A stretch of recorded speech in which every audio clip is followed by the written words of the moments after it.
আমাদের টেক সাইগাই চ্যানেলে আপনাকে আবার স্বাগত জানাই। আমি অভ্র।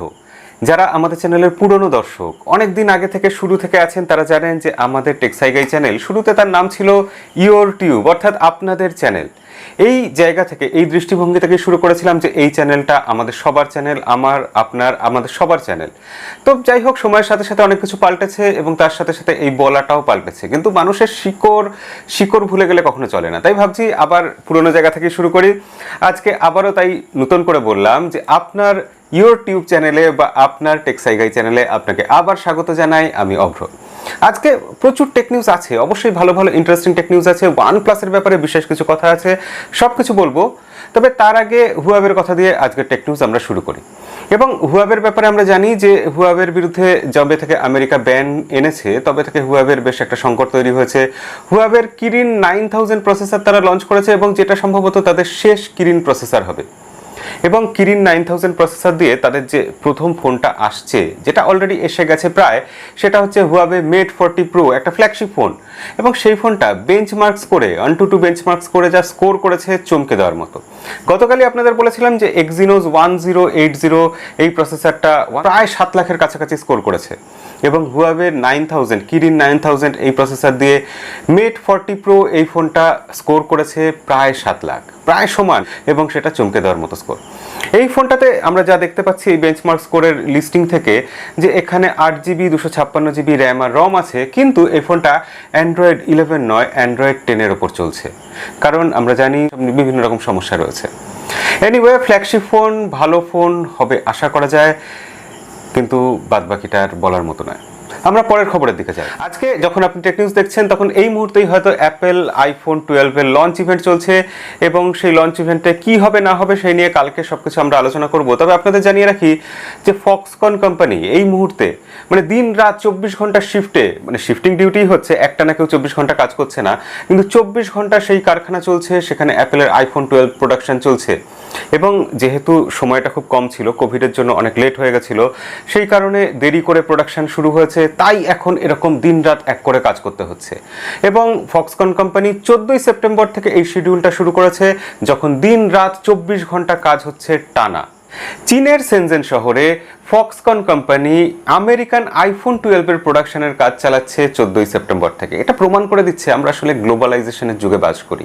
চীন বনাম আমেরিকা, অমুক দেশ বনাম তমুক দেশ, ভারত, বাংলাদেশ, পাকিস্তান, আমেরিকা, ব্রাজিল, এরকম বিভাগ করে খুব একটা কিছু লাভ নেই। আমরা বোধহয় সেই গোটা পৃথিবীটা এক হয়ে যাবে এরকম একটা দিন দেখার জন্য অপেক্ষা করছি। দেখা যাক সেই দিনটা কবে আসে।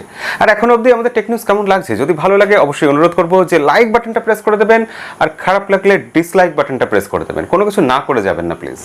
ইসরায়েলের REE মোটর নামে একটা কোম্পানি, তারা একটা ইলেকট্রিক ভেহিকেল নিয়ে এসছে, একটা গাড়ি নিয়ে এসছে বলা যায়, যদিও সেটা গাড়ি নয়, মানে বডি ছাড়া গাড়ি। ব্যাপারটা এরকম যে সেই গাড়িতে কোনো রকম বডি নেই, শুধু বেসটা আছে এবং কোনো ইঞ্জিন পর্যন্ত নেই। ইঞ্জিনটা আসলে সেই গাড়ির টায়ারের মধ্যে রাখা আছে, সেখানেই লুকোনো আছে। এবং ইলেকট্রিক ভেহিকেল এটা অবশ্যই, এবং এটার বিশেষত্ব এটাই যে এটা একটা মডিউলার গাড়ি হতে পারে, মানে আপনি যেরকম ইচ্ছে মতো এই গাড়িটার উপর একটা বডি ফিট করতে পারেন। আপনি যদি চান এখানে হুন্ডাইয়ের বডি ফিট করতে পারেন, আপনি যদি চান এখানে ল্যাম্বরগিনির বডি ফিট করতে পারেন, মার্সিডিজের বডি ফিট করতে পারেন, মানে আপনি কাস্টমাইজ করতে পারবেন এই গাড়িটাকে আপনার পছন্দ মতো বডি দিয়ে। এটা একটা নতুন কনসেপ্ট, ভালো কনসেপ্ট, আমার মনে হলো এটা আপনাদের সাথে শেয়ার করা উচিত, তাই জন্য আজকে এই নিউজটা আমাদের টেক নিউজে রাখলাম। আমরা জানি চীনে শুধু চীনের প্রাচীন নেই, সেখানে গ্রেট ফায়ারওয়াল অফ চায়না আছে। অর্থাৎ চীনে এমন একটা ফায়ারওয়াল দেওয়া আছে যার ফলে চীনের মানুষরা যে কোনো ওয়েবসাইট, যে কোনো অ্যাপ্লিকেশন সেটা অ্যাক্সেস করতে পারেন না। মানে গোটা পৃথিবী থেকে চায়নাকে আলাদা করে রাখা হয়েছে, এবং তার জন্য চায়নার মানুষরা পুরোপুরি স্বাধীনতা উপভোগ করতে পারেন না। তারা ইন্টারনেটে যে কোনো কিছু অ্যাক্সেস করতে পারেন না। ইউটিউব, গুগল, ফেসবুক, এই সবগুলো যেগুলো আমরা সহজে ইউজ করতে পারি, সেগুলো তারা পারেন না। আপনাদের মনে অনেকেরই প্রশ্ন জাগবে যে ভিপিএন দিয়ে তো ইউজ করা যায় না। ভিপিএনও সেখানে বেআইনি, নিষিদ্ধ, এবং সিঙ্গাপুরের বহু লোক এর আগে এরকম হয়েছে যে ভিপিএন ইউজ করতে গেছে, তাদের ডেটা সামনে চলে এসেছে এবং তাদের জেলে পড়া হয়েছে, শাস্তি দেওয়া হয়েছে, এগুলো হয়েছে। তো সেক্ষেত্রে চায়নাতে ব্যক্তি স্বাধীনতা জিনিসটা একেবারেই প্রায় নেই বলা যায়। কিন্তু সেক্ষেত্রে চায়নার মানুষদের দুধের স্বাদ ঘোলে মেটানোর জন্য একটা নতুন রকম ব্রাউজার দেওয়া হচ্ছে। একটা অ্যান্টিভাইরাস তৈরি করতো এরকম কোম্পানি কিউহ্যাট 360 বা এরকম কিছু নাম সেই কোম্পানিটা, তারা টিউবার নামে একটা ব্রাউজার নিয়ে এসছে। সেই ব্রাউজিং অ্যাপ্লিকেশনটার মাধ্যমে চায়নার মানুষরা এরকম বিভিন্ন রকম অ্যাপ্লিকেশন যেগুলো নিষিদ্ধ চায়নাতে সেইগুলো অ্যাক্সেস করতে পারবেন। তবে এখানেও একটা সন্দেহের ব্যাপার আসছে, কখনোই চায়নার গভর্নমেন্ট এটা মেনে নেবে না বা এটা পুরোপুরি হতে দেবে না, সেখানে একটা কোথাও না কোথাও নজরদারির ব্যাপার থাকবেই। আমার ধারণা যেটা হবে যে বিভিন্ন রকম ফেসবুক, টুইটার বা আমরা যেগুলো ইউজ করি সেগুলো চায়নার লোকেরা হয়তো ইউজ করতে পারবে, কিন্তু একটা সেন্সরশিপের পর ইউজ করতে পারবে বা সেটা একটা লিমিটেড মাত্রায় অ্যাক্সেস করতে পারবে, পুরোটা অ্যাক্সেস করতে পারবে না। কিছু তো একটা ব্যাপার থাকবেই। চায়নার গভর্নমেন্ট হঠাৎ একদম লিবারাল হয়ে গেল এবং সবকিছু অ্যাক্সেস করতে দিল, এটা কোনোভাবেই হতে পারে না। দেখা যাক এটা কি হয়, এবং এই ব্যাপারে যা কিছু খবর আসবে আপনাদের অবশ্যই জানাবো। আর তাই জন্য অনুরোধ করবো যে টেক নিউজ এখন অবধি ভালো লেগে থাকলে, আপনি যদি এখন অবধি আমাদের সাথে থেকে থাকেন, তাহলে অবশ্যই সাবস্ক্রাইব বাটনটা লাল থেকে কালো করে দিয়ে আমাদের সাথে থাকতে পারেন। পরে টেক নিউজের দিকে চাই। স্যামসাং এর একটা পেটেন্ট সামনে চলে এসেছে, যেখানে দেখতে পাচ্ছি যে Samsung Galaxy Z dual fold 5G এই নামে একটা ফোন স্যামসাং সম্ভবত ভবিষ্যতে আনবে, যেখানে ফোল্ডিং সিস্টেমটা একটু অন্যরকম এবং সেখানে কিপ্যাড রয়েছে একটা টাইপ করার জন্য, মানে মোটামুটি ধরতে পারেন মিনি ল্যাপটপ। এবং ক্রমশ এটাই হচ্ছে যে ল্যাপটপ, ট্যাবলেট, মোবাইল ফোন তিনটের মধ্যে ডিফারেন্স যেন আস্তে আস্তে কমে যাচ্ছে।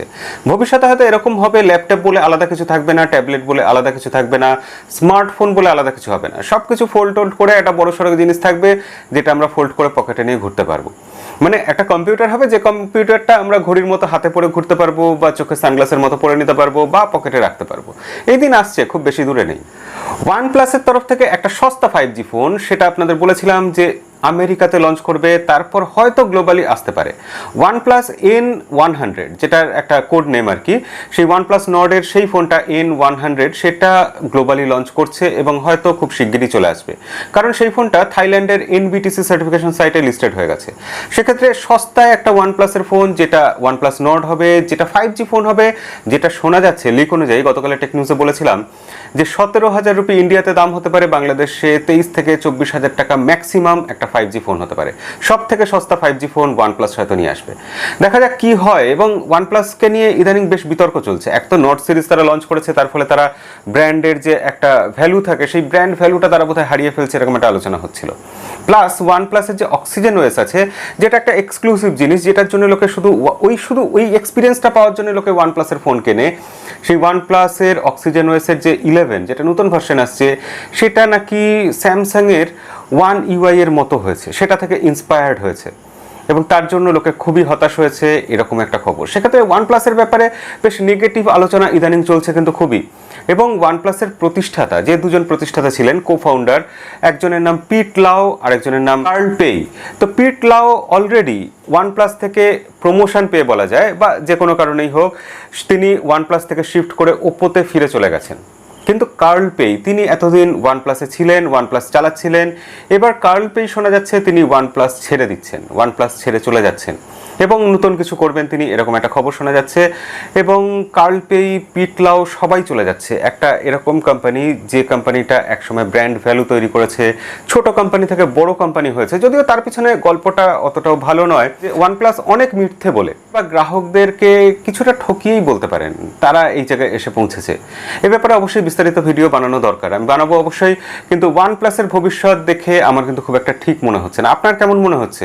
এবং পরের খবরটা আরও ইম্পর্টেন্ট এই জন্য, এই প্রসঙ্গে, যে OnePlus 8T ফোনটা আসতে চলেছে। সেই ফোনটা আমি বলেছিলাম যে বেস ভেরিয়েন্ট ইন্ডিয়াতে 40,000 রুপিতে লঞ্চ হতে পারে। আজকে একটা লিক বলছে বেস ভেরিয়েন্ট যেটা 8GB হবে, সেই বেস ভেরিয়েন্টটা ইন্ডিয়াতে 43,000 রুপিতে লঞ্চ হবে। যদিও আমার এখনো ধারণা, আমার সোর্স থেকে আমি যেরকম খবর পেয়েছিলাম যে 40,000 রুপিতেই বেস ভেরিয়েন্ট লঞ্চ হবে, সেটা হয়তো পরে আসবে। কিন্তু লিকের সাথে আরেকটা ব্যাপার হচ্ছে OnePlus-এর লাইভ ছবি, OnePlus-এর ফোনটার লাইভ ছবি যে সামনে চলে এসেছে, ফোনটা দেখে আপনার কেমন লাগছে অবশ্যই কমেন্টে লিখে জানাবেন। আমার ফোনটা দেখে এটা লেগেছে, আপনি কি কমেন্ট করে ফেলেছেন? করে ফেলে তারপর দেখুন। যদি কমেন্ট করে থাকেন এবার বলছি যে আমার এটা দেখে লাগছে যে Realme 7 Pro এই ফোনটা শুধু প্লাস্টিকের বদলে এটা গ্লাসের ব্যাগ তৈরি হয়েছে, বাদবাকি লুকের দিক দিয়ে এটা Realme 7 Pro ফোন। আপনার কি তাই মনে হচ্ছে না? অবশ্যই এটা আপনি মতামতটা জানাবেন। আমার মনে হচ্ছে OnePlus কোথাও গিয়ে তার নিজস্বতা, OnePlus যে একটা আলাদা ব্র্যান্ড, সেটা ভিড়ের মধ্যে থেকে আলাদা, এই জিনিসটা তারা হারিয়ে ফেলছে। OnePlus-এর মূল আকর্ষণের যে জায়গাগুলো, সেই জায়গাগুলোই আর থাকছে না। OnePlus কোম্পানিটা এবার বোধহয় ডুবে যাচ্ছে বা শেষের দিকে এগোচ্ছে। দেখা যাক কি হয়, আগামী দিনে এটা বোঝা যাবে। আর আজকে টেক নিউজ এখানেই শেষ করব। টেক নিউজ কেমন লাগলো অবশ্যই লাইক করে জানাবেন, আর দেখা হবে পরের ভিডিওতে। আজকের মতো বিদায়।